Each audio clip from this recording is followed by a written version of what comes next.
maanta Oliver hooyadii baa soo aasay abshiriki waxa weeyaan mama for Oliver Oli baby sorry rajay ka dhigeen miskiinkeeda ay kaliya la dhalay rajay baa laga dhigay rajay yaa ilaahu rabbi raxmaan oo bilaayeenka soo socda naga hayada weyn waaxide inanka soo qolatay adduunka nixis hooyadii ka dhimatay yaa ilaahu labada dhalayna hayga qaadi yaa hooyadii macaanayda sidana biyuuda ayaamo ayaa la isku wada deynaya dadka waxaan leeyahay mataqaanaa Soomaali warbadanay sadnoo habaarisi saanoo daba saa weydinka carabka islaanteeda sadooda ee adduunka ugu jeclaa wadinka kaga soo qaaday maanta beedkeeda la qaadaya maanta loo dareeriya xabaalaha ma garateen haddaan u soconaa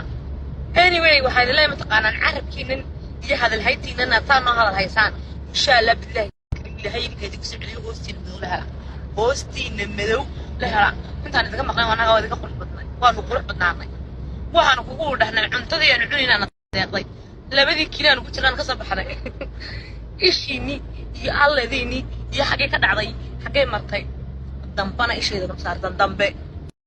anaga bareefad leeb kallay dambana ma arkaysaan sorry baby وصل قرآن إنك جنايا سوري خاصة بس إنك كي قتل أنتي اللوين كم حقول سانة وقد بدك سنة حنياك غير سنة حنيا وقف خويك هو يدك تلي هاي شيء ما كان تاني ساتساوي يعني لبدي كنا نقول ترى نقص بحنا إيشيني يا الله ذيني يا حاجة كذا عضي حاجة مرتين دمبنا إيش هذا مسار دمبة أنا قاعد برا فضلك كلي دمبنا أنا ما أركيسان سوري بيبي وصل قرآن إنك جنايا سوري